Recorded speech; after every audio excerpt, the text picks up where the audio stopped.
Hi everyone, welcome back. Read Your Library is back after a short summer break. So let me ask you this. Late at night when you're bored flipping channels on the television, have you ever found yourself drifting down the TV DVR guide to one of those channels where they show car shows or action sports or some random thing, and you stumble across, believe it or not, a televised poker tournament? And you stop for a few minutes to watch and you think, who the heck are these people? What are they doing? How can poker be interesting to watch on TV?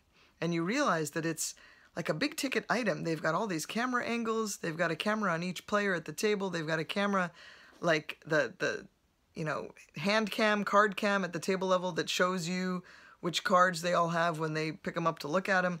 It's very strange when you don't know what's going on. And if, like me, you've never been a poker player or a gambler of any kind, really, and your card games are limited to, gin rummy and whatever, it can be confusing, not to mention baffling. Like, why would anyone watch this? So the book I'm about to tell you about is a kind of an interesting tangent to that, because it falls into the category of fascinating books I read about something I knew nothing about. And in this case, it's the world of poker tournaments in Vegas. Specifically Texas Hold'em, which I had no idea. I didn't know anything about the different types of poker. I didn't know what Texas Hold'em meant. And a few years ago, I picked up this book, Positively Fifth Street by James McManus. And this is a fascinating book on many, many levels. Even if you don't play poker like me, you're not interested in playing poker, you don't want to have anything to do with the poker world, it's a fascinating book.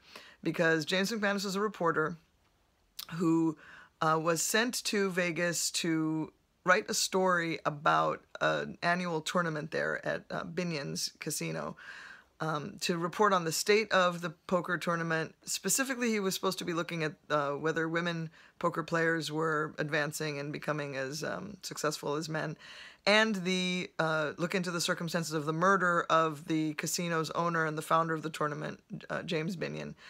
And so he did some research, being a good reporter, and he had played a little bit of poker. So he threw himself into researching what this is all about, and by the time he got there, realized that for a $10,000 buy-in, he could actually participate in the tournament, and what would be a better way to, research it than to actually participate.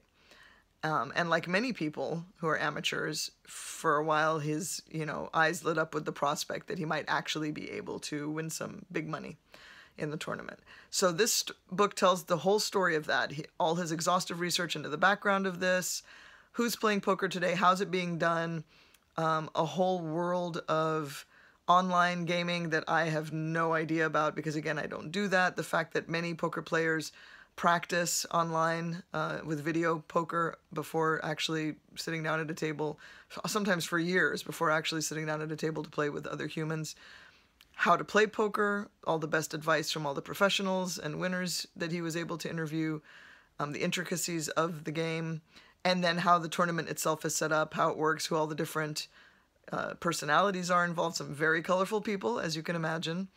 And then the book follows his progression through the tournament to as far as he got, and a blow-by-blow of what happened. It's fascinating. It's really interesting. It's very entertainingly written. He's a good writer. And as I say, even if you've never been interested, this is a good book just to kind of get a glimpse into that world and know more about it. And then after you read the book, the next time you stumble across it, flipping channels, you'll stop and be like, oh, okay, I even know who some of these people are. I kind of have an idea what's going on. And it makes it much more entertaining and fun just to have had this look into this world. So if you're looking for something fun to pass a bit of time, or if you're really into poker and you want to find out more about it and maybe even get some advice on how you can improve your game, because that's in here too, I recommend Positively Fifth Street. Thanks for listening, and I'll see you next time on Read Your Library.